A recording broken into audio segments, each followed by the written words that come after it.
Rosana Andréia, que assim como a Marilene, e a gente a conheceu na luta, na guerra, na batalha em defesa das causas dos profissionais da saúde. Agora, eu não conhecia essa mulher.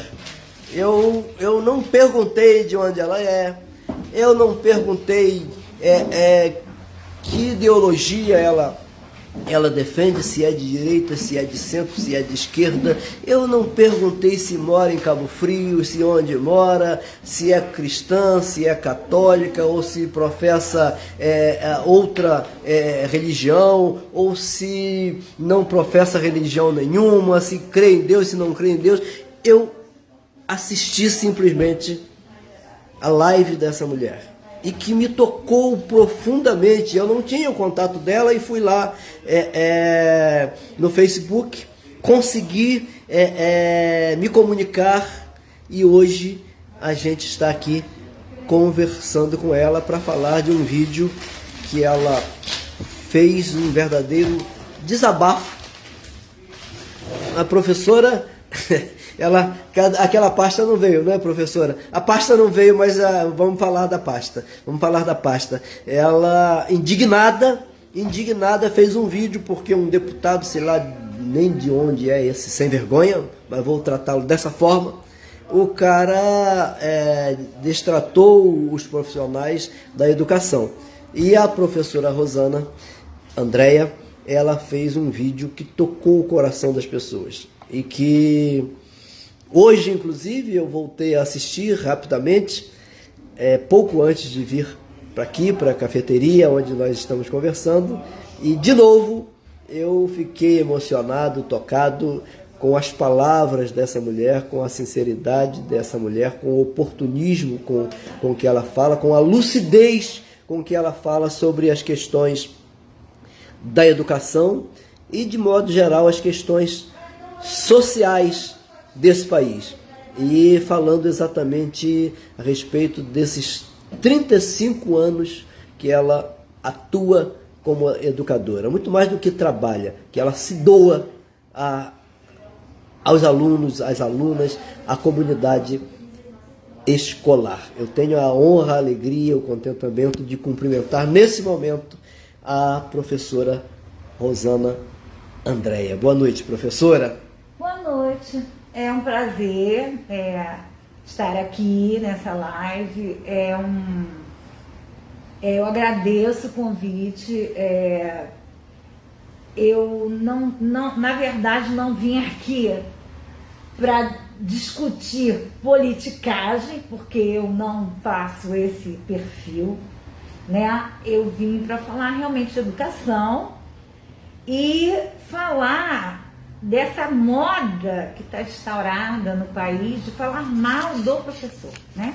Isso é moda, professor? Isso é moda. Virou moda? Isso é moda. Algumas plenárias agora, vira e mexe, tem alguém falando que o professor não quer trabalhar na pandemia, né? Que o professor está trabalhando em casa, home office, às vezes 8, 12 horas, 20 horas ali sentado na cadeira, com o seu computador, com a sua luz, com a sua água, com o seu banheiro, né? Com tudo que envolve você, com os seus aparelhos, com a sua internet, porque não é o Estado nem o poder público que paga para cada um nesse sentido do seu material de consumo. Então,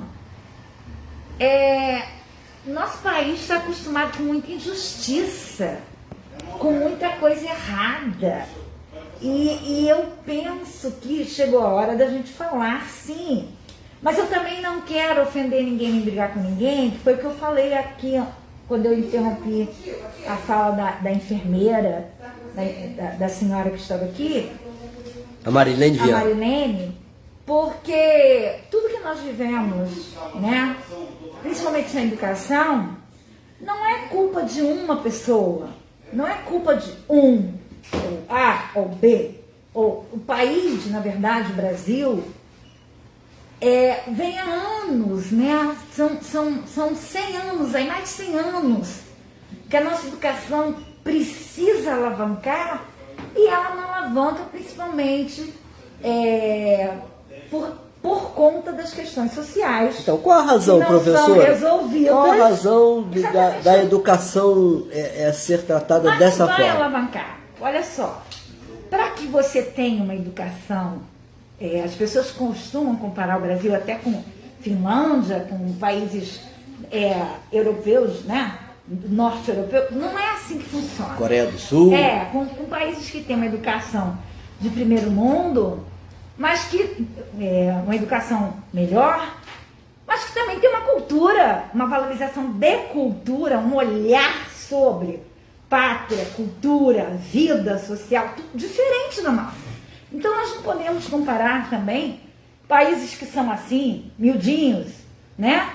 Com relação ao nosso país, que é um país... Um continente. Um continente inteiro, com todo tipo de diversidade, de etnia, social, enfim, psicológico, tudo.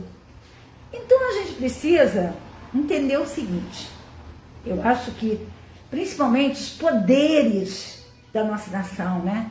Legislativo, executivo, os sistemas públicos, sejam eles municipais, estaduais, federais, o que a gente precisa entender é que, primeiro, a gente não deseja ao outro aquilo que a gente não deseja pra gente. Então, assim, o procedimento, as ações das pessoas, quando chegam ou sentam em determinados cargos, e aí eu estou falando de Brasília, estou falando de esferas maiores, né? De lá para cá, vem um senta, na educação aconteceu assim, né? Escreve uma coisa, um documento, aí baixa nas escolas. Aquilo fica 4 anos, 8 anos. Quanto dura o mandato daquele indivíduo? Aí vem um outro documento, um outro procedimento. Aí vira tudo de cabeça para baixo. Ninguém dá continuidade a nada. Não há uma política de educação, não há uma filosofia, uma política que garanta. O poder público hoje ele não garante a escola. Mas ele não garante a escola não é de agora. Ele não garante a escola há muitos anos. Porque tudo que foi investido vou pegar assim, de 30 anos para cá, 40 anos, o que acontece? Nunca foi suficiente, porque não era o suficiente. Porque sempre houve aquela coisa, eu vou dar 25% à educação, 30%, quando eu deveria dar 60%. E dar os 25 ou 30 achando que está dando muito. Que vai resolver a educação nacional, não vai. Por quê? Porque vai muito além disso. Então, todos esses anos, e aí vai mais de 40 anos, não tenho aqui a estatística, mas o tempo que eu fiquei, estou ainda 35 anos, eu comecei a lecionar oficialmente com 18, 17 anos, eu tenho 53, olha isso. Então, e aí, eu preciso dizer o seguinte, todo esse tempo foram as mesmas questões permanecendo, independente de esquerda, direita, centro, meio, esquina, reta, losango. A educação não é prioridade, nunca foi. Não é prioridade, porque os políticos têm medo dos professores, né? Tem medo da filosofia. É muito fácil chegar na plenária, como eu falei no vídeo, dizer que o professor não se atualiza, que o professor não quer trabalhar, que o professor é preguiçoso, que o professor entrou para já se aposentar. Ora, bolas. Eu entrei com 17 anos. Cadê aquela sua pasta que a senhora mostrou no vídeo? Eu não trouxe, eu trouxe. Mas fala dela. Eu trouxe meus livros. Todos os seus livros. Esse aqui de educação, que eu lancei em 2019. Eu falo de todo tipo de questões que passam dentro da escola. São crônicas. Esse aqui é baseado no meu trabalho, de 35 anos. Esse aqui foi esse ano agora, que são poemas, né? Tem poemas sociais também. Educação, um novo olhar. O desenho da escola através de diversos contextos. Esse livro foi feito em cima de toda a experiência da educação pública, né? E aí, o que acontece? Aqui, ó, abrindo uma página aqui, tô até se o óculos ficou lá na bolsa. Olha pra mim, um pretinho, um estojinho. Só um minutinho. Aqui, eu abri exatamente numa página que eu destaco a fala de um... Vamos lá, enquanto a professora... olha só que loucura, né? Até nem estava no script, não, né? Não, mas aqui não tem script não, aqui é essa mesmo. Aqui é ao vivo. O que o professor Whitman, em 2001, destaca em sua fala, é que precisamos adquirir um novo olhar, um novo comportamento guiado por ideias e ações democráticas e legitimado por nossa participação democrática, porque ainda não sabemos ser pessoas democráticas, nem sabemos reconhecer que o que é público verdadeiramente nos pertence. Então isso está, é a minha fala aqui, ó, no livro Educação Novo Olhar. De quando eu disse isso em 2000. Quando a senhora disse isso? Eu publiquei isso em 2019. Isso aqui está dito há mais de 30 anos. Durante toda essa minha trajetória, eu vim escrevendo essas crônicas e eu juntei todas elas nesse livro aqui. Então, para construirmos nas escolas públicas um projeto político-pedagógico que dê conta de nossas verdadeiras necessidades, vamos precisar colocar na mesa das discussões os nossos verdadeiros problemas e aprender a não empurrar o pó para baixo do tapete, como tão bem disse o professor Whitman. Olha, gente, forte isso aí. Exatamente. Por quê? Porque se eu tenho 60 milhões para educação, na escola só vai chegar 10, 15. Porque o resto ninguém sabe para onde foi. Então, o que eu estou falando aqui no livro? Que o comportamento nosso, enquanto nação, eu não estou falando só de político, não. Eu estou falando dos gestores, não. Eu estou falando público, cidadania. Eu estou falando cidadão brasileiro. Se você tem 30 no bolso e precisa doar os 30, doe os 30. Mas não desvie 10. Não desvie 20. Porque a nossa educação está desse jeitinho aí. A nossa saúde, a senhora que estava sentada aqui falando que não tem valorização, que não recebe um salário decente para pagar sua manutenção de vida, exatamente por isso. Mas isso é uma coisa que está entranhado, né? Nós estamos vivendo uns tempos não só difíceis pela pandemia, porque a pandemia, com todas as mortes, com tudo difícil que a gente está vivendo, ela está trazendo assim um tremendo farol vermelho que pisca todo dia, toda hora na nossa cabeça. Olha, não é só você, tem o outro ao seu lado. Não é só você, tem as criancinhas, tem as famílias, tem as pessoas que estão dormindo no meio da rua. Nós estamos em Cabo Frio hoje rodeados por uma porção de pobreza. De miséria. As pessoas estão passando fome. Mas é só em Cabo Frio? Não. Nossos artistas, como eu disse no vídeo, estão passando fome. Aí o pessoal falou assim, mas você tinha que dizer que artistas, que as pessoas acham que é Preta Gil. Não, estou falando do artista que faz cultura todo dia, que está no meio da praça, que toca no barzinho, né? Que conta histórias por uma festa de aniversário. Esses artistas populares estão passando fome. Aí eu digo também o seguinte, eu fiquei indignada com aquele deputado, e ainda mais quando eu li que o cara já teve 6 mandatos. Ele é um bambam, ele vai se aposentar.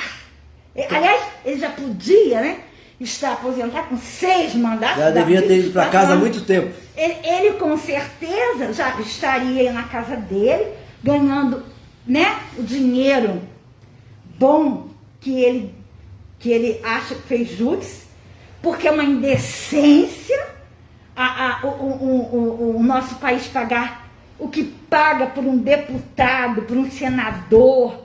Não deveríamos estar pagando esse salário. Quem deveria estar recebendo esse salário é o professor, é um enfermeiro que está lá arriscando sua vida diante do Covid. Então nós precisamos de um novo olhar, sim. Nós precisamos olhar e não adianta eu vir para cá falar mal de Zezinho, de Laís, de Marquinhos, de A, de B, de C. Eu votei em todos eles. Eu votei em todos eles. E aqui na cidade muita gente votou em vários deles, acreditando que um ia mudar. Não porque fazia parte de panelinha, porque eu nunca fiz parte de panelinha de ninguém. Sempre na esperança de que fosse melhorar. Exatamente, falava isso ontem no Pilates com um grupo de senhoras. A gente vota pela esperança que vai mudar, que vai modificar, que vamos ter uma atitude de olhar diante da coisa pública diferente. Mas não chega. Mas não chega por quê? Porque o nosso país, ele se acostumou a acreditar, o cidadão acredita que quando vota, o político vai lhe dar alguma benefício pública, que é seu direito, como um presente. Eu ouvi muito isso aqui de diversos gestores. E inaugurar, eu estou dando um presente para o bairro, não sei das quantas. Essa escola, a gente ia às escolas na inauguração, o bairro tal agora recebe um presente das mãos de fulano. Não! Ninguém está dando presente para ninguém. Não é presente, sociedade. Comunidades, não existe presente. Nós estamos todos no mesmo barco. Tem que haver respeito. Você votou, no momento que o Segura ganhou, independente de você ter votado ou não, ele é seu gestor. Ele é seu presidente, ele é seu governador. E aí, eu falava essa semana que esse governador que substituiu o Witzel, eu tô boba com esse homem. Esse homem, ele, esse mês adiantou o salário das professoras do Estado pelo Dia das Mães, sempre estava adiantando. Mesmo ele foi interino, eu não conheço, não sei nem direito quem é esse vice que entrou. É Sérgio alguma coisa, eu acho o nome dele, não sei. Cláudio Castro. Cláudio Castro. Cláudio. Ele adiantou o salário das professoras pelo Dia das Mães, já fez isso no Natal, fez isso em dezembro. E ele pegou o nosso auxílio alimentação, que era 140, 130 reais, que você... Olha só, o auxílio alimentação de um político, de uma pessoa do STF, e olha o auxílio alimentação de um professor do Estado. 130 reais, que na verdade dá 3 lanches do McDonald's, né? 3 hamburguinhos. Você vai se alimentar durante o mês com esses 130 reais. Gente, outra coisa, nesse novo olhar, vamos parar de criar estatísticas que não existem. Que um aluno consegue comer com R$1,50, R$2, R$3 por dia. Isso não existe. Isso são números inventados, ridículos. Aí fica a coitada da diretora com aquela merreca que vem tentando esticar aquela merenda, comprar carne de segunda e tal, para fazer a merenda. Porque é assim que as escolas públicas sobrevivem nesse país. Quando fala que um aluno custa de merenda R$3, isso é um absurdo. Você não faz um lanche, você não toma um café com leite por esse preço mais. Então, voltando ao que eu estava falando, até perdi aqui o fio da meada, o governador, ele adiantou o salário uma semana, que sempre recebe dia 15, no dia 7 o salário estava lá. Por incrível que pareça, quando o extra anuncia, o danado está saindo. Ele pegou esse salário de alimentação, deu um ajustezinho, mas esse ajustezinho somou com o salário da gente, uma coisinha pouca, digamos que de 130 passou aí para R$200, 16 horas, 20 e tantas horas tanto, 40 horas tanto, deu um gradativo. Mas ele, nesse momento que ele fez isso, ele sinalizou assim para a gente: vocês tenham esperança, nós estamos tentando dar devagarzinho e estamos tentando fazer alguma coisa. Há mais de 13 anos que eu não via nenhuma atitude de ninguém nesse sentido. E aí eu fiquei, realmente, quando eu recebi o salário desse mês, que eu vi aquela... Gente, a diferença não chega nem a R$200. É uma bobagem, 100 e poucos reais. Não é do valor, é pelo gesto. Mas o gesto, eu fiquei assim, boba. Meu queixo veio no chão. Porque são mais simples. Quando você percebe a simplicidade da coisa, eu não posso fazer uma coisa grande. Quer dizer, o olhar dessa pessoa já é diferente. Eu não gosto de fazer uma coisa super grande, mas eu estou fazendo uma coisa pequena, mas que vai causar uma certa, né? E sinalizar que nós vamos tentar. Então, o Brasil precisa de esperança, precisa de atitudes positivas, precisa de pessoas que enxerguem o outro que está ao seu lado, né? Enxerguem as necessidades do outro. Agora, se a gente continua tratando a merenda da escola...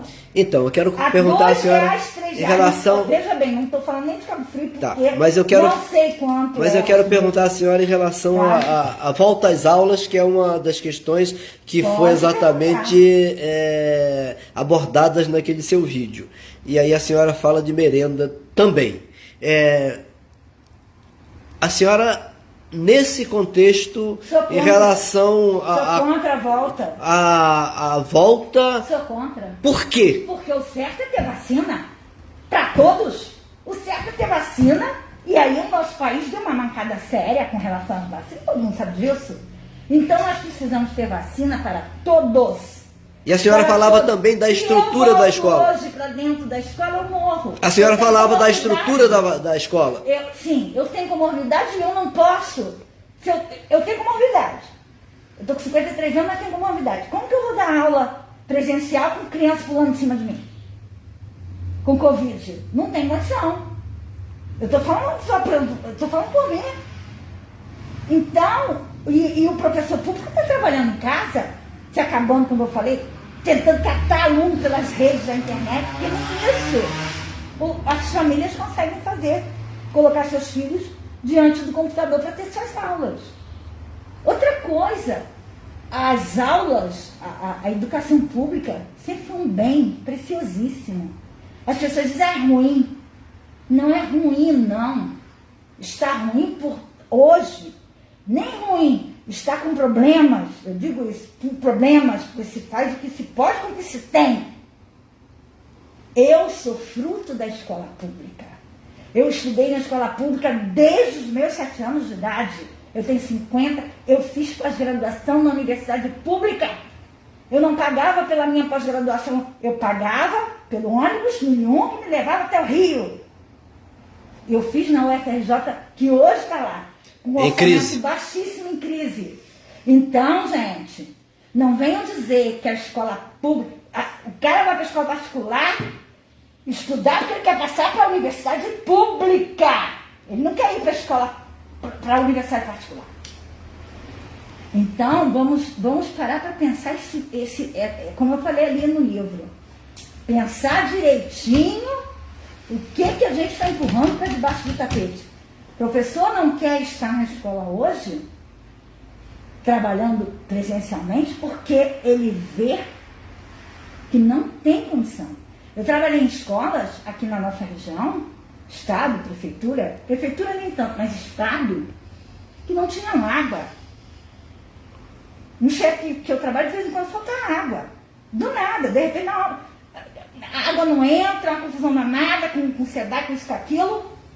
Então, que você, de repente, você vai no banheiro, não tem água, você lava a mão. E aí, você vai tirar isso aqui de onde? Com que orçamento se vai tirar álcool gel e álcool 70 para todo mundo? Se, até para fazer a merenda, essa mendigaria toda. Esses orçamentos que vêm para a educação são e que muitos nem chegam. Então, a gente precisa botar o pé no chão. Se não tem vacina... Não tem aula presencial, gente. Porque se a criançada começar a morrer, e o professor também, quem se responsabiliza por isso? Te digo que ninguém. Ninguém bota a cara na reta para se responsabilizar. E quando a criança começar a cair lá com febre, com isso, com aquilo, vão dizer assim, cadê o professor que não viu isso? Minha mãe não, a mãe trouxe o menino com Covid, não. O professor não viu que ele está passando mal? Porque é assim que a sociedade, infelizmente, pensa. Coloca nas costas do professor aquilo que não pertence ao professor. Coloca na responsabilidade da escola. A escola tem que consertar tudo que a família não deu conta. A verdade é essa. E quando a gente fala, eu vou fazer igual a Juliette do BBB. Não pode chorar. Se chorar, você é fraca. Se falar, você é de esquerda. Se gritar, você é isso. Enfim. Então, o que eu hoje falo, que eu clamo lá quando eu estou falando nos meus vídeos atualmente, é que nós precisamos parar para botar os pingos nos is de verdade. Sem maquiagem. Sem, mas eu vou ouvir o Joãozinho porque ele é do meu partido político, que ele comunga comigo ali. Não. Olha só, o que fulano tem para dizer? E ter respeito com essa fala, com a fala do outro, com aquilo que o outro está dizendo. Porque se essa senhora que saiu daqui, veio aqui, eu percebi integridade incrível nela, eu fiquei ali prestando atenção no que ela estava falando sobre os enfermeiros, meu Deus, que é um profissional mais valioso hoje do país que enfermeiros e médicos, nesse momento difícil, segurando a peteca lá, tendo que escolher quem salva. Eu nem me imagino numa situação dessa, porque eu realmente não saberia o que fazer, eu ia chorar, despencar.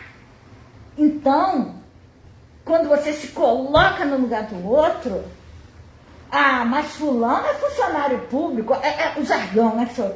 Fulano é funcionário público.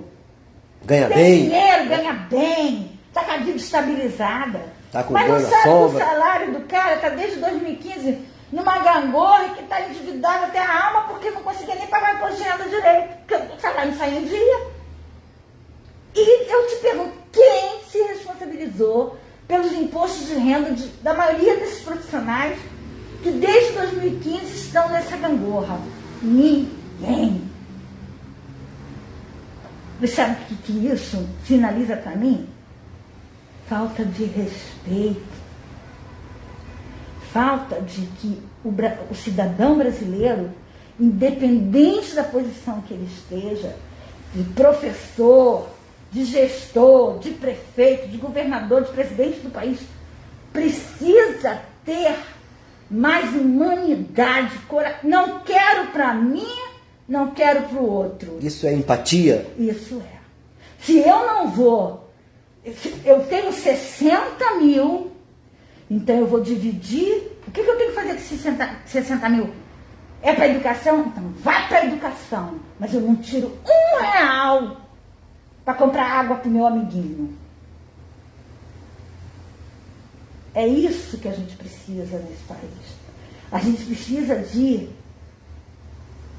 proatividade nesse sentido. Se a verba veio para a saúde, é da saúde. Se a verba veio para a educação, é da educação. Não é de Maria, de João, de A, B, C, de empresário, de ninguém. Mas nós também temos um país que passou anos fazendo na educação o que as grandes empresas multinacionais queriam que fizesse. Porque o Banco Mundial, os bancos internacionais, que mandam na educação do país. E nós, professores, também precisamos ter essa visão que nós estamos sozinhos, que o povo que é dono do dinheiro internacional, que está com a mão no jogo. Então, e aí o nosso país precisa se impor em relação a isso. E eles bancam exatamente eleições de presidentes, governadores, prefeitos. Projetos de Brasília da educação. E exatamente. Se o país não andar numa certa linha, não vem dinheiro para isso, para aquilo, para aquilo outro. Todo mundo sabe que existe isso. Né? Então, nós precisamos quebrar muita coisa aí.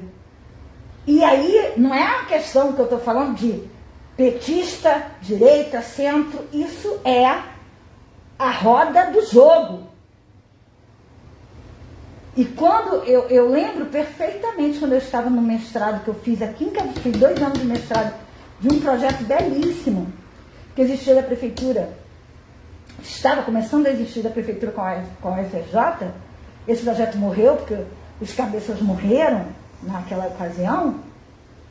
Era meio ambiente, políticas públicas. E eu ouvi os meus mestres, doutores, várias vezes dizer: se você não investe, você tem que investir 80 milhões e você investe 16, olha só a discrepância, não vai chegar, não vai dar conta. E foram anos assim, precisava-se de 80 milhões e investia-se 16 milhões. Isso é um exemplo, assim, grotesco. Sim, sim, sim. Então, não é a culpa do que está agora, do A, do B, do C, não. É o sistema. O sistema errou feio. Nós estamos vivendo, aliás, e ainda tem a situação que se você, o professor não quer trabalhar, gente, ninguém aprende com fome. Ninguém. Porque o nosso cérebro, para fazer sinapse, para aprender, precisa de proteína, mineral, precisa de alimento saudável. Ninguém aprende de barriga vazia. Aí a senhora está falando do educador, do profissional da educação, mas o aluno também. Do aluno. E aí o menino aprendeu. Não aprendeu porque a Rosana não ensinou português direito. Será? Eu sou daquelas que levam a casa nas costas para o aluno aprender. Mas muitas vezes, né? Por quê? Quando eu falo que ele não aprende com fome, porque o nosso país está com fome. E boa parte dos seus alunos, dos que a senhora já teve e os que tem, e eu me refiro, vamos falar de Cabo Frio, que tem 40 mil matriculados, em torno de 40 mil, boa parte desses, eu não me arrisco a dizer se é a maioria, mas uma grande parte, tem como única fonte diária de alimentação a merenda escolar. Exatamente. E hoje não tem merenda escolar. Enquanto algumas cidades da região oferecem um kit merenda, enquanto as escolas estão fechadas, Cabo Frio não oferece um grão de arroz, um grão de feijão. Isso não é dar, não é oferecer, não é obrigação, porque eu tenho o dinheiro, do Fundeb, do PNAE, eu não vem. sei como que está isso agora, porque realmente eu não estou familiarizada com a situação da educação do município. O que eu estou familiarizada é que o Estado está revertendo o dinheiro da merenda para cestas básicas. O Estado está, e que os algumas cidades também. deveriam fazer isso também. Várias cidades na região estão. Cabo Frio não. Eu não sei por quê, que agora também vou voltar no que eu falei do processo. Qual foi o processo? Você sabe que para receber uma verba, a cidade precisa estar com todos os seus relatórios, prestação de conta, tudo direitinho. Sim. E como nós estamos nessa gangorra, nessa bagunça há muito tempo, provavelmente muita coisa não chegou, não foi feita, não se declarou, enfim. E aí a verba não vem. A gente não tem, eu não tenho essa informação se as verbas estão chegando direitinho. Eu tenho. Mas a verdade é a seguinte: as verbas vêm como vêm para outras cidades. E Cabo Frio não distribui. Eu sempre percebi na minha casa, né, na minha ignorância política nesse sentido, administrativo nesse sentido, econômico, de situação. A senhora é muito modesta. Eu sempre percebi que havia um nó, tem um nó aí, um nó grande, de muitos anos, não é de agora, um nó. E que ninguém tem interesse de desatar.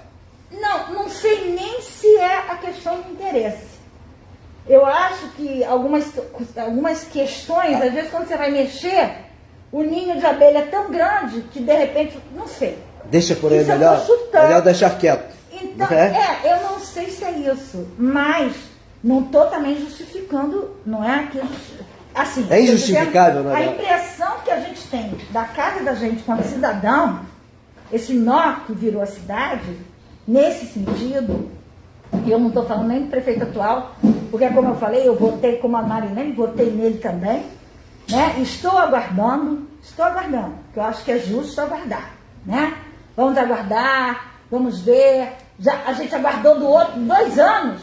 Eu fiquei 2 anos esperando, não votei a Adriana, porque esperava. Todo mês eu esperava. Então, como eu, muitos... Estão ainda nessa expectativa.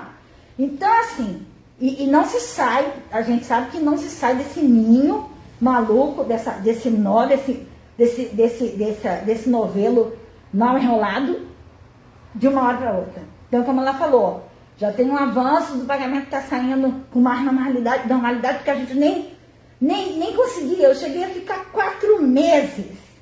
Eu ia naquela procuradoria toda semana, eu chorava. Meu nome está na lista, funcionária efetiva, com quase 30 anos de casa na época. E hoje, como aposentado, está em dia? Não está em dia, mas está saindo com data, né? Assim, a data mais que você pode fazer um planinho de alguma coisa, porque você não conseguia planejar nada. Então, e aí quando começam as pequenas coisinhas, a gente começa até a ter um pouco mais de esperança, né? Porque a coisa estava assim muito difícil, né? A senhora falou há pouco. Eu tenho um processo. Preciso ter esperança. Eu tenho um processo no Ibascaf de PASMED que foi descontado meu 4 anos. PASMED é outro problema também. Está fechado. Eu só fui ver quando eu fui aposentar, que aquilo estava descontando, a gente não recebia contra-cheque, porque, não sei se você sabe, teve anos aí na prefeitura que nós ficamos. Agora a gente tem acesso ao contra-cheque, a gente não estava tendo. Então eu fiquei 4 anos descontando e quando eu abri um processo até hoje não me dão. Ou seja, na época, há 1 ano e meio, 2 anos atrás, a dívida era 4, 5 mil de PASMED. Hoje eu vou lá, nunca tem, né? Porque realmente o Ibascaf não está pagando essas coisas, ou tem muito na fila, não sei como é que funciona. Mas enfim, muita coisa junta acontecendo, então a gente realmente precisa aguardar um pouquinho, eu acho. Certo. Eu penso. E eu penso também que o que a gente precisa assim, de mais urgente nesse momento, enquanto nação brasileira, enquanto cidade de Cabo Frio, enquanto estado do Rio de Janeiro, enquanto região sudeste, é mudar o nosso olhar. A senhora não fala de governos ou de políticos, a senhora exatamente fala do comportamento deles. Comportamento, principalmente das pessoas que estão à frente de gestões, né? Você sabe que a gestão, e aí eu estudei até isso, mas se minha memória não me trair nesse momento, nós temos micro situações e macro situações. Nós temos momentos que a gente tem que ter decisões micro, organizadas, e macro, para macro problemas também, e micro problemas. Sim, sim, sim. Então, assim, o que a gente percebe também, por exemplo, na nossa cidade, não houve, e você vai concordar comigo, de 30 anos para cá, nenhum investimento de futuro. Nosso cidadão não tem formação direito, não tem capacitação direito para nada. E outra coisa, não tem oportunidade, que é só a prefeitura. Prefeitura que absorve o cidadão. É o grande empregador, é a prefeitura. Não pode ser assim, né? Então, esse foi um grande... Outra coisa, quando os royalties começaram a chegar, a gente sabe que royalties não era para sempre. Royalties é um seguro que o governo dá para exploração de petróleo. Então a gente não sabe nem o que vem aí no futuro, a nível de meio ambiente, de transformação geográfica, enfim. Sim, sim, sim. Então a gente aí entra a questão da interpretação, né? Quantos gestores tivemos que interpretaram isso tudo errado? Porque eu lembro que meu esposo até falava, tá saindo daqui o depósito de cerveja, não sei o que, tudo indo embora. Porque se pediam tão alto para essas empresas ficarem na cidade, que foi saindo. O que dava um pouco de emprego, foi saindo, foi indo embora. Nós vivemos isso também. Então, minha gente, mas isso é o quê? Isso é o olho grande, isso é a falta de empatia, isso é a falta, né, de coerência na hora de pensar quantos eu vou prejudicar numa situação dessa? empregos eu estou deixando de gerar quando o depósito lá perdendo, eles vão embora? Por que eu não facilito para as empresas, de certa forma, faço um projeto, mas não, a coisa foi tão feia que ninguém queria vir mais para Cabo Frio. Teve uma época que foi todo mundo para São Pedro. Foi coisa de carro, São Pedro estava recebendo tudo. E a gente, mais nada. Não sei se vocês observaram, aqui onde a gente está, já existiram alguns dias. Dali da prefeitura para lá tem um pedaço que não tem mais loja.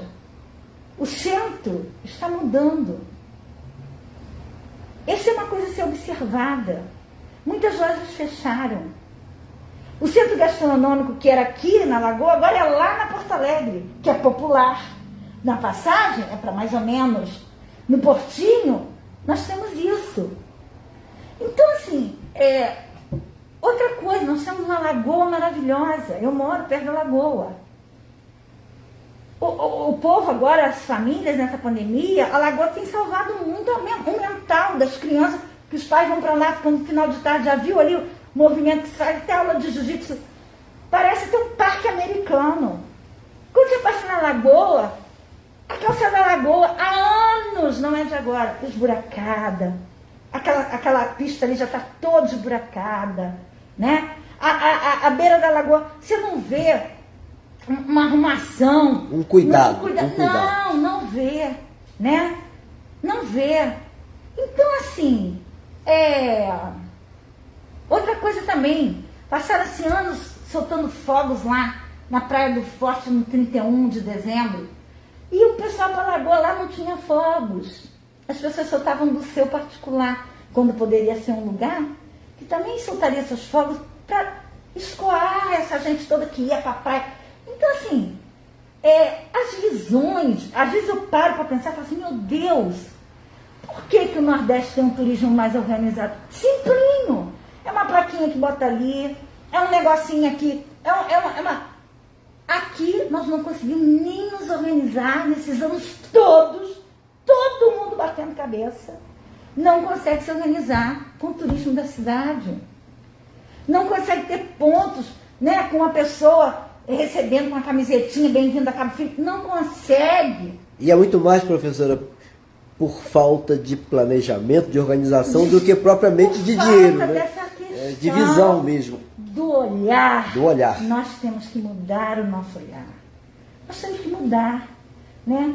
A nossa vida não cabe mais aquela coisa, eu me relaciono com você, sabe que eu estou interessado no que você pode me dar de dinheiro? Não é mais assim, gente. Não pode ser. Não. Quer dizer, não deve ser assim, né? Não deveria ser não assim. Deveria. Ainda é. O que você... infelizmente. Você é do partido contrário, mas você tem algo para dar? Você pode dar uma contribuição de uma ideia? Então, eu te olho, você me apresentou, até me surpreendi. Você disse, eu não sei a crença dela, eu não sei o que ela...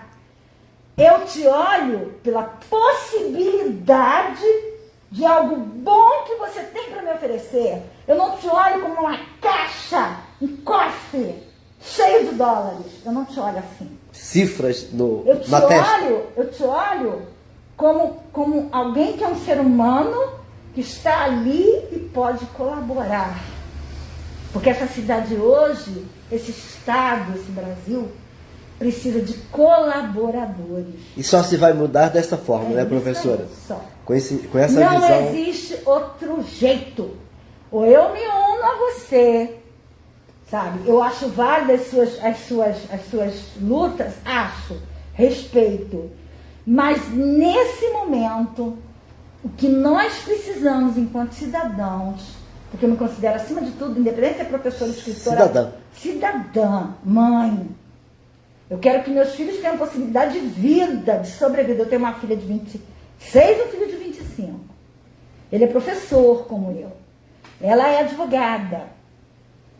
Eu preciso que eles tenham oportunidade de sobreviver quando eu não estiver mais aqui. E aí, mas sendo advogado e professor é diferente do filho do que vem de picolé, não. Porque do jeito que a gente vai, o advogado, o filho do professor, o neto, descendência, com o que faz um trabalho menor, vai estar no mesmo barco de desespero.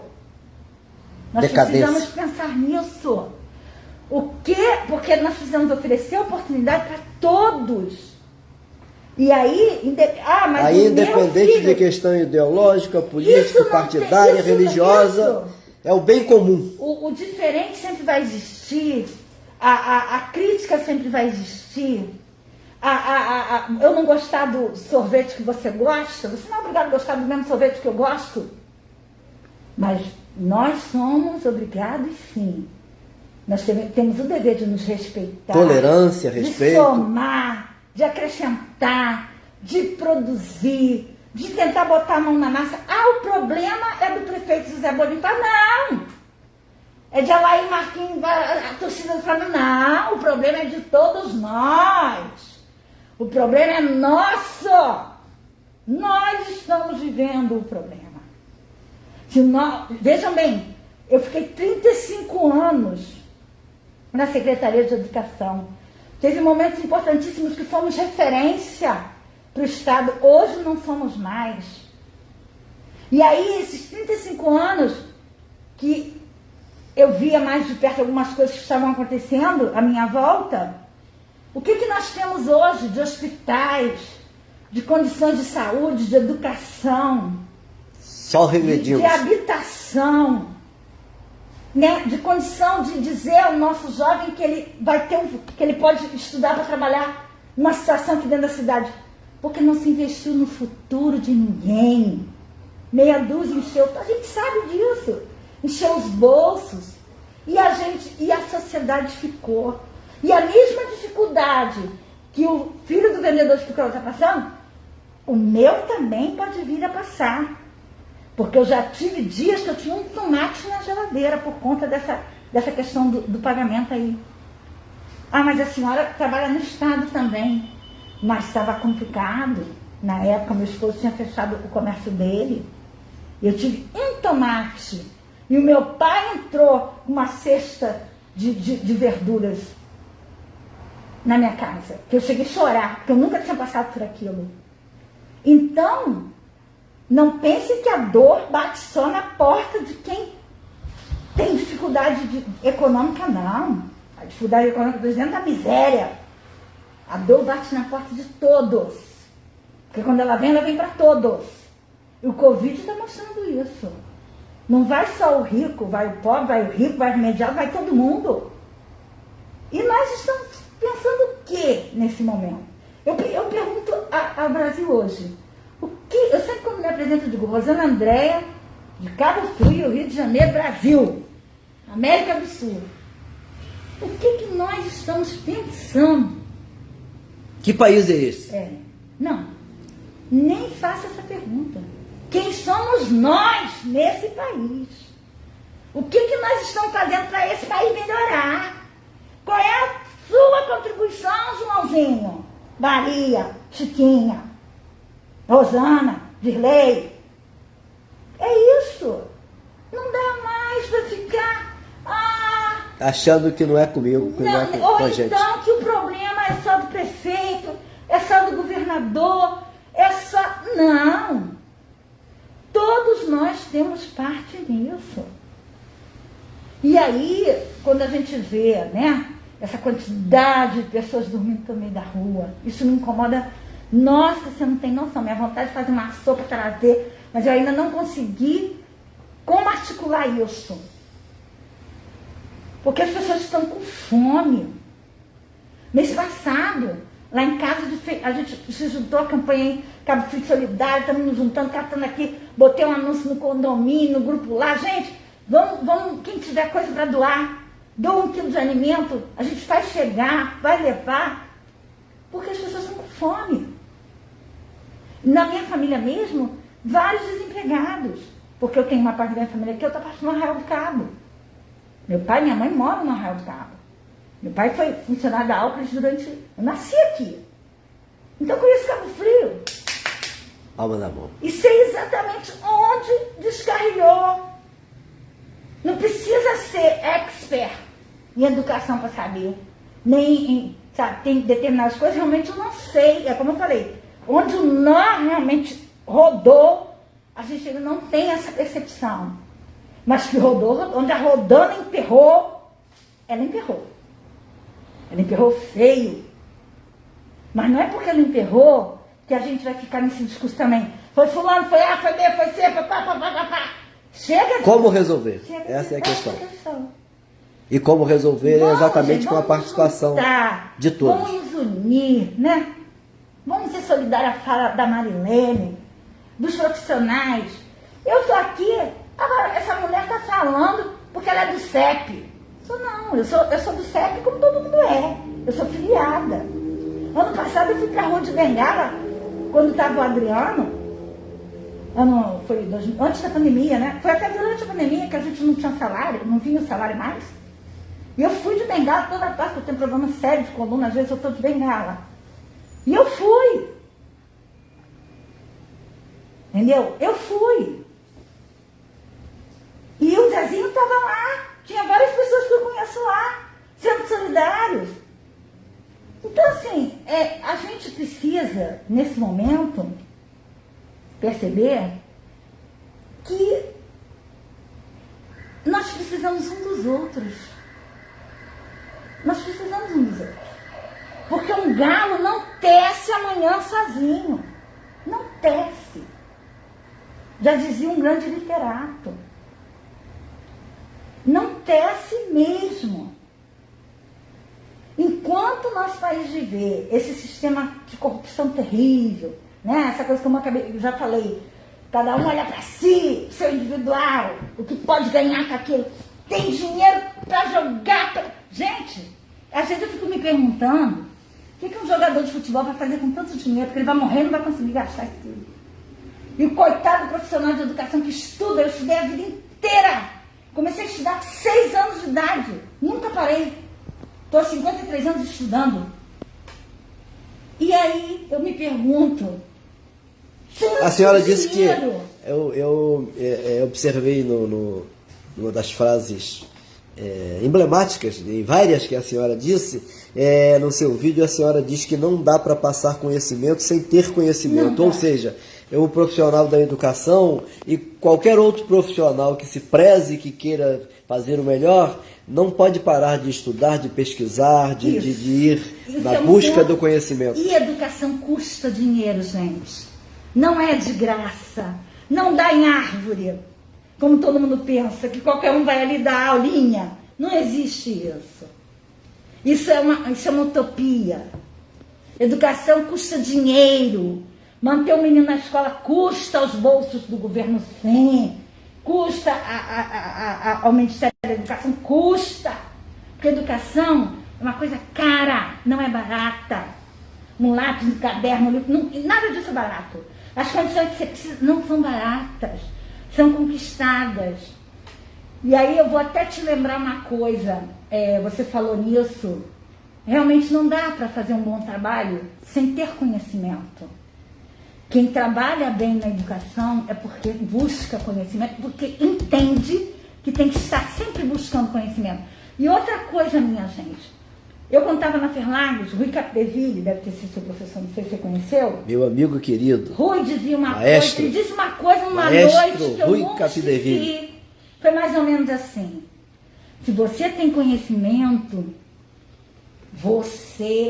um bom conhecimento que ele está falando, conhecimento saudável, bom, né? Cultura, literatura, você começa a ser uma pessoa que preserva a vida, preserva a lixeira que está no meio da rua, que está ali embaixo, você não quebra a lixeira. Preserva a árvore, o meio ambiente, o lugar, você zela, porque você aprendeu, porque tudo é formação de hábitos. Agora... Os bons e os maus hábitos. Aí, eu penso muito isso também. Eu vim pensando, né? Sou a pensadora do dia. Por que a nossa sociedade, a comunidade, povão mesmo? Porque eu não sou povão. Eu me formei, eu me pós-graduei, eu faço parte de uma elite letrada. Pequenininha, mas sou essa elite letrada. Não tenho dinheiro no bolso, mas sou elite letrada do país. E acontece que as nossas comunidades hoje é que são a nossa sociedade. Não se engane, não pensem que nós somos a sociedade brasileira. Não. Somos um conjunto que estamos juntos, mas nós somos micro em relação ao que está à nossa volta. Cabo Frio não é o centro. Cabo Frio são as suas comunidades do entorno. Essa é a sociedade hoje cabo-friense. O Rio de Janeiro são as suas comunidades, antigamente chamadas de favelas. Esse é o Rio de Janeiro. O Brasil é toda aquela comunidade ribeirinha do Amazonas. Não somos nós, meia dúzia de gatos soberbos, pingados, que pensamos que sabemos tudo. Que achamos que somos os melhores, que somos formadores de opinião, coisa nenhuma. A sociedade brasileira é aquele que está no sinal, ali, jogando o fogo para cima para ganhar R$2 de gorjetinha, 50 centavos. Esse é o Brasil. Então, vamos parar de achar que nós somos a última bolachinha do pacote, porque nós não somos. Rosana não é, Dirley não é. Porque Dirley está aqui com o celular na mão. E o Paulo também tem o celular, mas ele deixou de comer. Mas Dirley não deixou de comer. Entendeu? Sim, Rosana sim, não deixou de ter o café da manhã, o almoço dela. Tomou ali o guaranazinho, esperando a dona Marilene terminar de falar. Minha gente, é o olhar. A nossa sociedade hoje está ali fora. Está passando fome, está deitada na calçada. Esse é o Brasil. Nós somos aqueles que deveríamos estar buscando uma solução, porque nós estudamos para isso, nós lemos, nós temos um pouquinho da tal cultura, e a cultura, como o Rui diz, é para ser posta em prol do povo. E você não recebe cultura por acaso, você não recebe letra, escola, faculdade por acaso. Não pensem assim. Ninguém está no mundo por acaso, não. Você não foi jogado ali, não. Você tem que pensar, nós enquanto cidadãos temos que pensar que nós somos um mundo para fazer diferença nesse mundo. Para o outro, que é muito maior que eu. Porque tem muita mais representatividade. Porque faz parte de uma comunidade muito maior que a minha. E que essas comunidades, em algum momento, elas se encontram. E aí, quando eu ouço, mas o país desse jeito, as casas dos que têm alguma coisa daqui a pouco estão sendo assaltadas, não sei o que, nessa pandemia. Mas por quê? Gente, vamos parar de achar que nós não temos responsabilidade com o que está à nossa volta. Eu me aposentei, mas eu tenho responsabilidade com a escola, eu ainda tenho responsabilidade com a história da minha cidade, ainda tenho responsabilidade com as coisas, né? Os buracos que eu estou vendo com o meu carro, né? já anda por obra graça do Senhor, que ele é velho, e bate no buraco, pá! É buraco por todo lado? Nossa Senhora! Então, eu até vi que a prefeitura está botando uns tijolinhos. Tijolo, é verdade. No meio do asfalto. No meio do asfalto. O que tem, né? Mas pelo menos já tá porque tem uns que estão até com os paus assim, eu até vi numa árvore agora, escuro, quando você olha, aquele negócio meio assim, tá caindo lá dentro.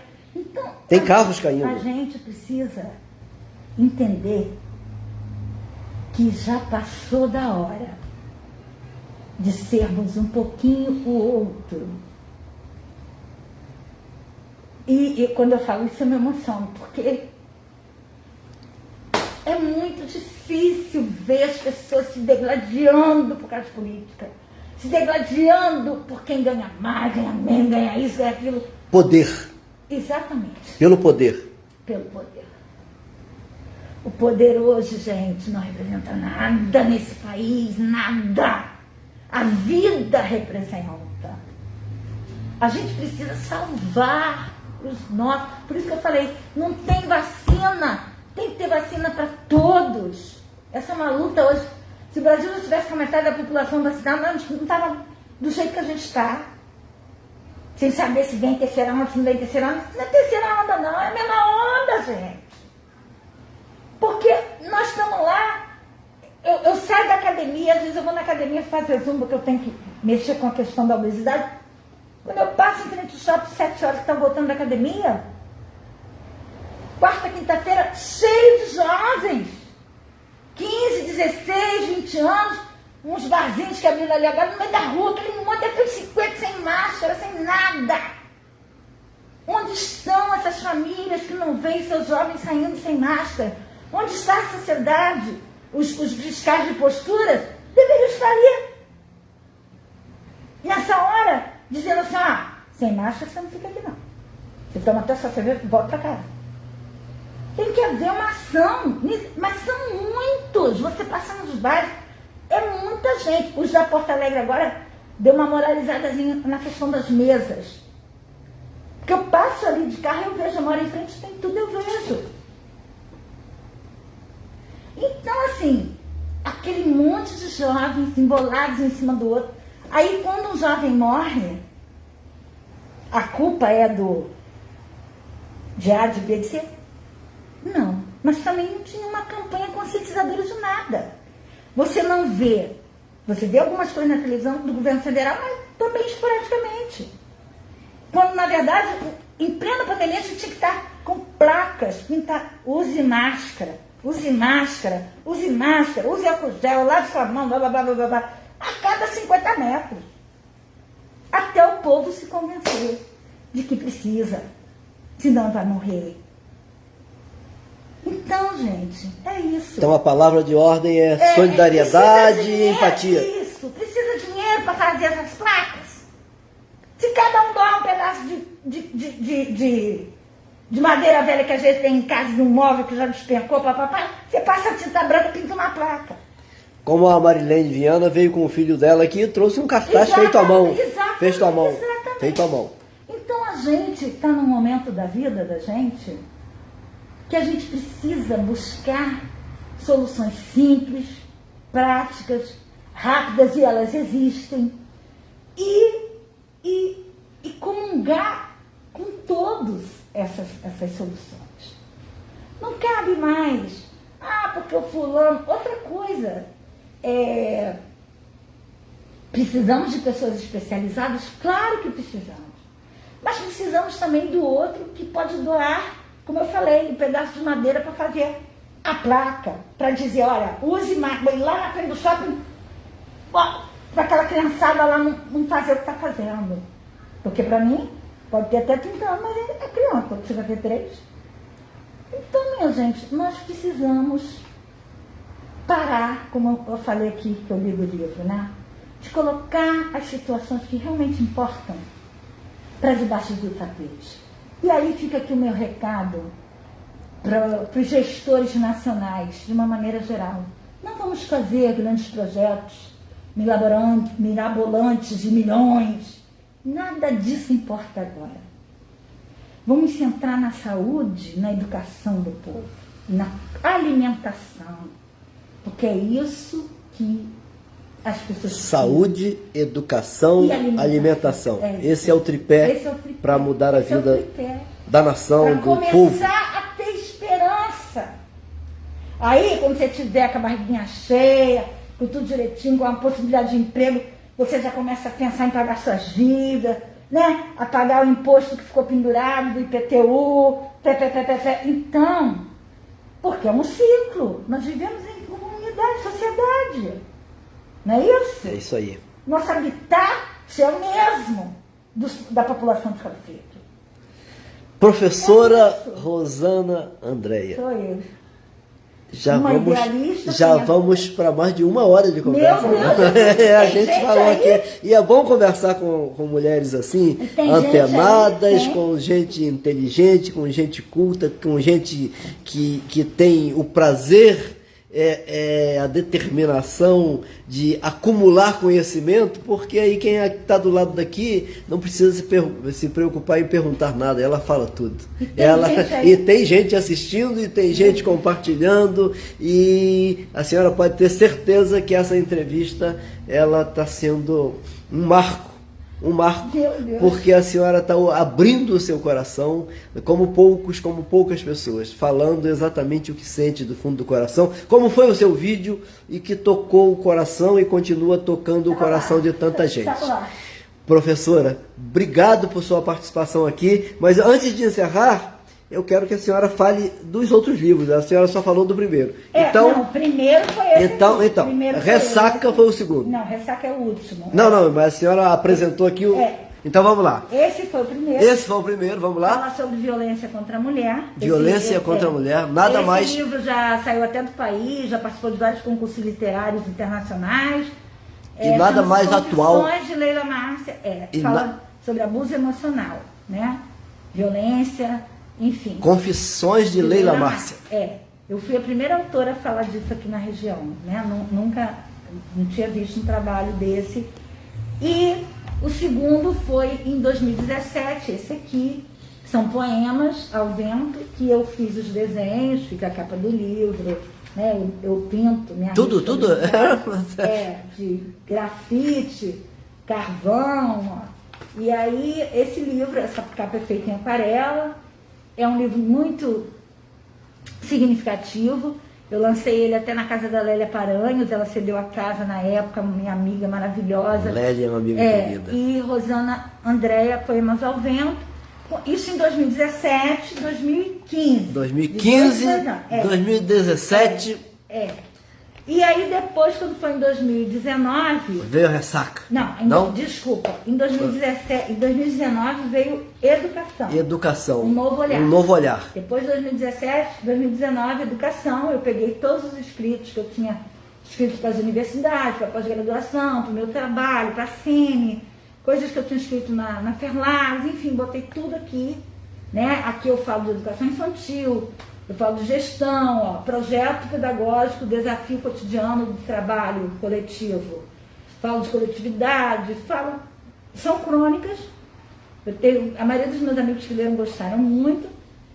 E aí, quando foi em 2020, esse aqui foi 2019, 2020, eu lancei esse aqui, que é um livro que fala sobre adolescência, né? Sobre drogas. O desenho é feito pelo artista plástico aqui da cidade, um menino muito promissor, chamado Matheus Amorim. Matheus Amorim. Ó, lindo. A droga na mão do adolescente. Então esse livro é um livro que eu tenho muita esperança que um dia ele vá para as escolas do município, que ele fala de adolescência, fala da questão dos telefones, dos Instagrams falsos que o adolescente tem. É uma história que é um objeto que conta essa história de uma adolescente, e para pais, para alunos. E no mesmo ano, esse aqui eu lancei em maio do ano passado, em plena pandemia. Fazendo um ano então. Um aninho. Em dezembro eu lancei esse aqui, o Ressaca. Não tem para onde ir. Um conto de adolescente, esse aqui. Faz um ano. E agora esse último, que é o Ressaca. O Ressaca, ele tem três partes. Ele tem uma parte que é o Dravias, poemas pequenininhos e pensamentos. Depois ele é dividido assim, um trabalho da Foco Letras, do César Matos, editor. E Palavras Rebeldes Palavras Centravas, são poemas sociais. E tem os poemas psicológicos no final do livro, não tem nem 100 páginas. São 100 páginas, certinho. Então tem um poema aqui sobre professor, né? Sim, vamos lá. Cidadania de pedra. Sonhos pétreos nunca os tive. Eram da cor do céu. No entanto, hoje o governo cão fez a vida tranquila e boa de miséria e indignação. Gado sôfrego amarrado num pasto sem largueza. A ração é sem sabor. Os maus tratos são comuns. Me chamam de professor. O gado, de certa forma, fica parado, não pensa. O educador, no entanto, pensante por natureza, é a inteligência que chora, pois o pão faltar-lhe à mesa São tempos infelizes. Condenaram os professores à pobreza do país. Roubaram toda a nação, de forma voluntária e cruel. A conta surge infinita, de um futuro muito incerto. Os sonhos, agora pétreos, a curto prazo serão desertos. Maravilha, maravilha, maravilha, lindo, lindo, Então lindo. é isso. Só faltou aquela pasta que a senhora esfregou na cara do deputado, né? A pasta eu trouxe porque ela é pesada demais. É pesada porque tem ali muitos documentos, muitos são troféus, né? São verdadeiros troféus. Quando eu fui fazer né? o meu currículo oficial, ele tem 19, tinha, né, em 2015, 19 páginas. Então, eu quase um mini livro infantil, né?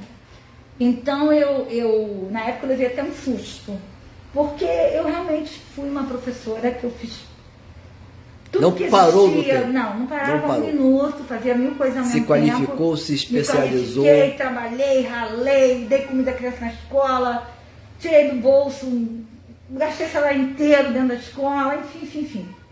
E era sem pena, porque precisava, estava lá e acabou, não tinha, né? Meu marido sempre foi uma pessoa compreensiva nesse sentido, ele não entendia, mas ele se calava. Apoiava. Então, assim, enfim, eu tive um aluno que morreu soterrado em Arraial, até tem um poema sobre ele aqui. Ele foi uma situação também muito difícil na época. Eu era recém-formada, novinha, e aquele morro que fica ali perto da prainha, que dá para a Praia do Forno, mas pela prainha, despencou, porque aquilo ali é areola. Então teve uma tempestade aqui na região, e o meu aluno, ele morreu soterrado de 7 anos de idade. E eu, na época, fiquei muito tocada com isso, e eu fiz um poema. Há pouco tempo esse poema nasceu. Você vê como eu tenho uma escrita que eu absorvo tudo que está acontecendo em volta e venho para dentro da escrita, né? Antônio. Esse poema nasceu em 2018. Ele morreu há muito tempo. Eu tenho 53 anos, 35 anos. Eu tinha 18 anos, trabalhava no Frederico Vilar, cedida pela prefeitura, numa classe especial. Ele tinha problema de ouvido, o Antônio. Ele era lindo. Ele era filho de uma família nordestina, porque a nossa região ainda recebe muita gente que vem com esperança de trabalho. Antônio morreu dormindo, debaixo da lama fofa. A chuva desceu varrendo os sonhos e esperanças. A negligência tosca e insana. Vi nos olhos de sua mãe emoção, tristeza e decepção. A sua casa arrastada em queda, desabada, imunda e elameada. A terra desabou com a chuva, levou tudo na madrugada. Vivi essa história há tempos, professorinha recém-formada. Antônio da sala de aula, o tempo mão implacável. Hoje a cidade fechada, os morros a desabar, porque Arraial um tempo ficou fechado, porque estava a invasão do lugar. Já não se pode acalmar. Põe em risco a multidão. Vi o menino morto em anos. Maria, sua mãe chorosa, nordestina, sertaneja, iluminada, resignada da dor, da lida, o peito cheio de amor por seu menino perdido. Para o Nordeste, retornou sofrida. No Arraial fica a história da morte do pequeno Antônio. Menino de 7 anos, ninguém deu caso de sua vida. Antônio morreu dormindo, morreu de morte morrida. Tá aí. Não dá mais pra perguntar nada a essa mulher, a não ser... É isso, minha gente. Vamos entender. Falar da emoção, desse sentimento puro, né, que toma conta do seu coração e que a gente percebe ao olhar nos seus olhos. Agora, quando a gente conversa, na live, no vídeo que a senhora fez, a senhora realmente, a Bíblia fala de algo que diz o seguinte, e para encerrar mesmo, falando da professora Rosana Andréia. E a Bíblia diz que a boca fala daquilo que o coração está cheio. Não é isso? A senhora conhece essa palavra, né? Eu estou arrepiado aqui. É lindo, é lindo. Não vamos passar pelo mundo, não. Vamos fazer parte desse mundo de verdade, que a gente precisa pertencer, nos pertencer uns aos outros. Obrigada. Tá aí, gente. Beijo, professora. Obrigado pelo seu carinho, pela sua participação aqui. A gente vai registrando aqui, depois de 2 horas de live, mais de 2 horas de live, registrando aqui a participação de pessoas que nós não fizemos. A Geisa Langoni, ela diz boa noite, Dirley. Eu digo boa noite, Geisa. Obrigado por sua participação.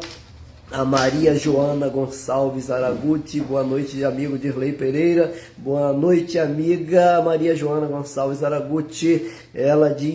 Maria Joana, ela diz parabéns a todos os enfermeiros. Ela falava antes, exatamente quando ainda estava aqui a nossa Marilene Viana.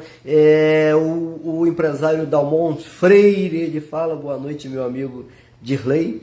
Boa noite, meu amigo Dalmon. A Janaína Monteiro, ela diz boa noite, meu amigo. Eu cumprimento a minha querida Janaína Monteiro. A Elisângela Barcelos, ela em um dado momento da fala da professora, ela diz verdade. E ela mais adiante diz Cabo Frio, tá uma roubalheira. E a Silvia Ramos diz obrigada, professora.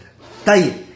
Eu aqui agradeço a você, Silvia Ramos, e a todos e todas que participaram, e a todas e todas que vão ainda fazer com que essa live chegue a um número ainda maior de pessoas, compartilhando, comentando, discutindo, debatendo e até divergindo, mas participando. Obrigado a todas e todas, Deus abençoe a todos, beijo, fiquem com Deus, até quarta-feira, quando a gente tem um encontro marcado aqui na cafeteria Valadares, do meu querido amigo Fabrício Valadares. Beijo, tchau.